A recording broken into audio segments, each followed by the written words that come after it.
Hello everyone and welcome to my channel. My name is Alison, the online piano and the online violin tutor. So in a previous video I decided to buy the cheapest piano stroke keyboard off of Amazon, and this was the delights that we got sent. If you want to watch that video, I'll put a link to that underneath, but that's where we unboxed it, and this is $50. So I thought I would compare this $50 Rock Jam 49 key keyboard to the current piano that I have. The piano that I have and I've had for a very long time is a Yamaha Clavinova, and it's a CLP 170, for anybody that might want to know that. It's a very, very old piano now. It's a digital piano. It was top of the line when I bought it many years ago, maybe 10, 11, 12 years ago. It's a very, very good piano. I do love the Yamaha Clavinovas, and even to this day it has a very, very beautiful touch to it and a very, very nice sound.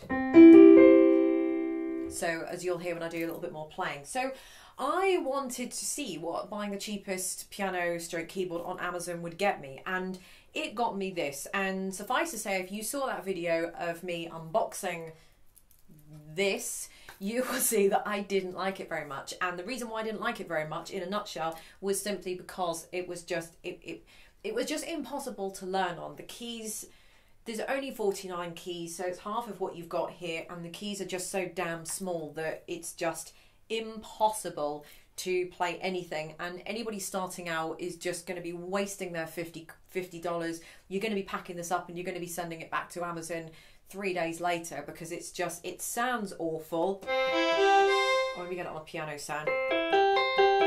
So that's a piano sound compared to this one, obviously.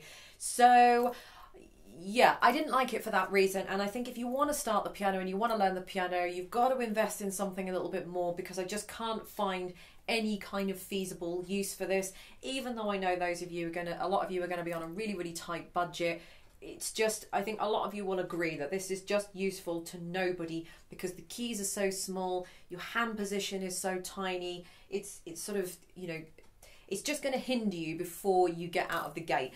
The main differences are that this is 49 keys, and obviously my piano is a full-size piano with 88 keys. Now the keys are full-size, the individual keys are full-size keys as well. These ones are not. These are so tiny. To give you an idea, the length of the keys on this one are what, 15 centimeters, which is about 6 inches, let's just say. And then on here you've got 9 centimeters, which is what, 3.5 inches, something like that.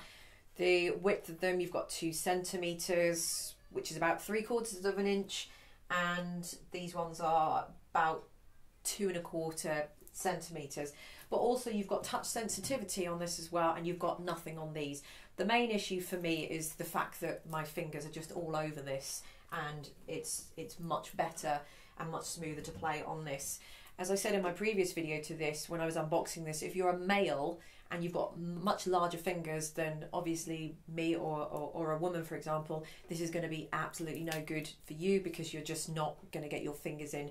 Even I'm struggling because the gap between the end of the keyboard and the black note is about 1.5 inches.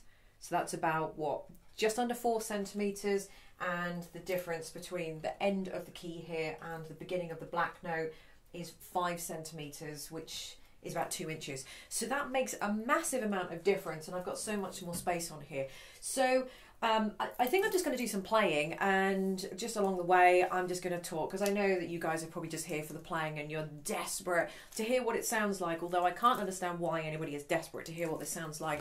But I'm going to get on and play it anyway. So I was really struggling to find pieces to play on this because it is just so damn small, but I'm going to play something out of my Songbook 3. This comes as my part of my 1 to 40 piano course.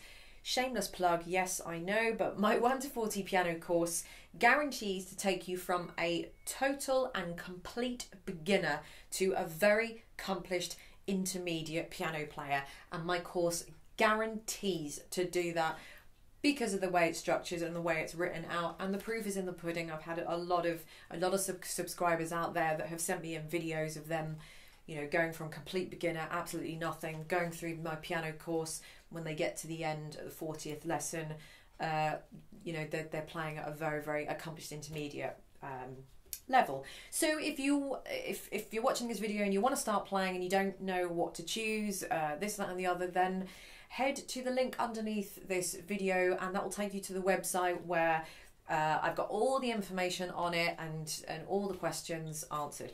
So I'm going to play something out of my songbook 3, a piece called Floating, so you can hear what this is like. Okay, so I'm going to attempt to play this.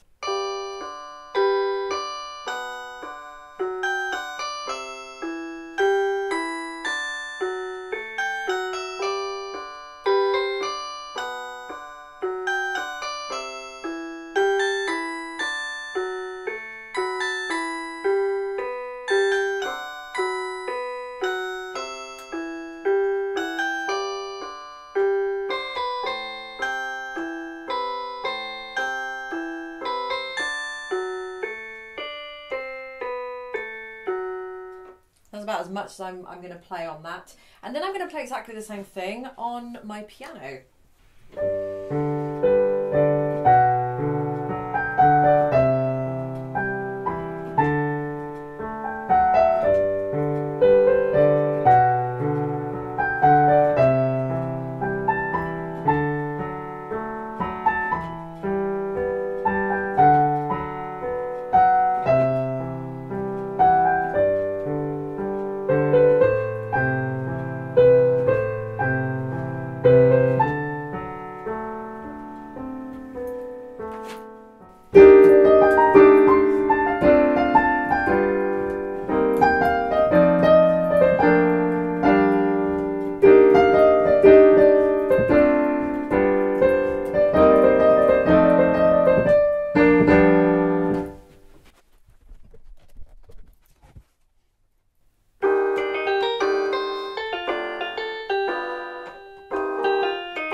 So the tonal difference is absolutely massive. There really is no comparison between the two. But I mean, you know, pretty much like I said in the other video, this is just, for me, this is just absolutely no good. And I know I'm sitting here as a teacher and a professional musician, and you know, obviously I'm always going to gravitate towards the more professional thing. But I'm also a teacher as well, and I've been a teacher for over 20 years.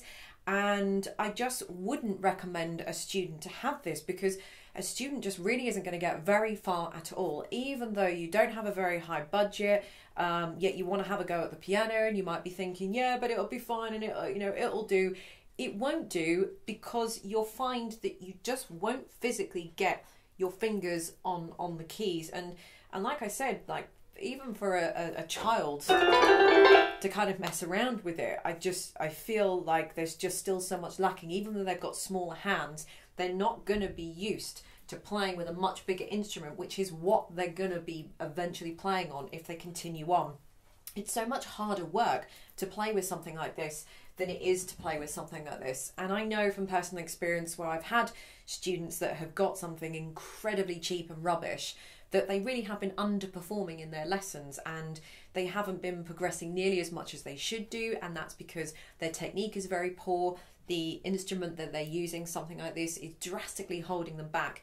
But also that kind of mental thing where it's really not a pleasure to play. So because it's not a pleasure to play, you don't practice. Because you don't practice, you don't improve. Because you don't improve, you hate playing the piano. You hate playing the piano because you're not improving, and you're going round and round and round in this vicious circle. So, you know, there is something to be said to having something proper. And I'm not saying that everybody has to go out and spend $1,000 on, you know, something like this, or $1,000 plus. That's not what I'm saying at all.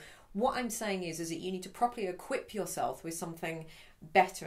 So you want something 88 keys, or as close to 88 keys as possible. The second thing you need to look for is that you need to have touch sensitivity. So there's none of that in here. Touch sensitivity is where your the sound of the note is responding to the weight of your, or to your touch, really. So harder I play, the louder it should get, but nothing has happened, so. And also on this, for example, I can set that sensitivity to light, medium or heavy. If you've got a much better one, you can actually do that, but that's irrelevant. That's an irrelevant fact.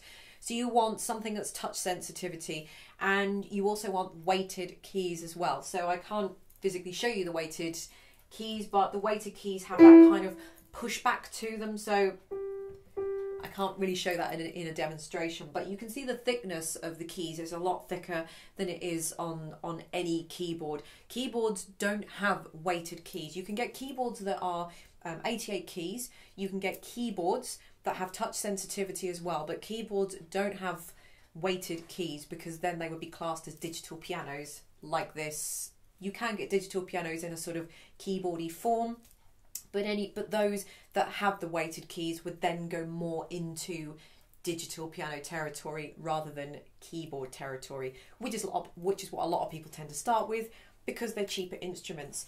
So the weighted keys aren't something that you necessarily need right now, but again, it's all part of the feel. You're going to be used to playing on something without those weighted keys.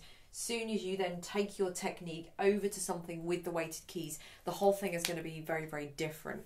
So I hope that kind of just shows you a little bit of a comparison between the two. I mean, the main thing is the sound. I mean, this automatically sounds like a much, much better piano, and and this one doesn't. For example, this is the strings.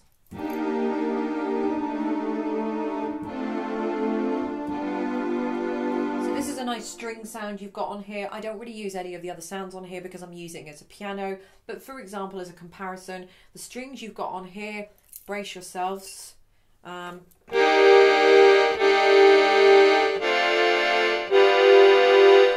pretty awful. So if you did want to play any other sound out of this, I don't know why you would want to subject your ears to that. You have the option of doing so, but I mean, it's pretty awful for what it is. But I mean, by the by, with the sound, it's more of the feel and the touch. This is much, much more of a pleasure to play, and you know, you can't deny it. And I know there is a massive price difference, but my advice would be to save your $50, put it together with another couple of $100 and just get something as close to 88 keys as possible, touch sensitivity and weighted keys. Doesn't necessarily matter what brand, make or model you get. You can get Casio, Korg, Yamaha. Yamaha's would be the one that I would personally recommend. They are a lot more expensive to buy and you will get a lot less for your money if you buy a Yamaha, but the Yamaha tend to put their money into the feel, the realistic feel of the keys, and they put their money into sampling the sounds that are sampled in the piano. I'm talking digital pianos here, obviously. So that's where their money goes, whereas you'll get a lot more for your money if you're buying a Korg or a Casio or something like that. Just trying to think of any other names off the top of my head. So you'll get more for your money with those, but you're paying for the buttons, all the buttons, bells and whistles, the string sounds, the harpsichord, it records this, it records that.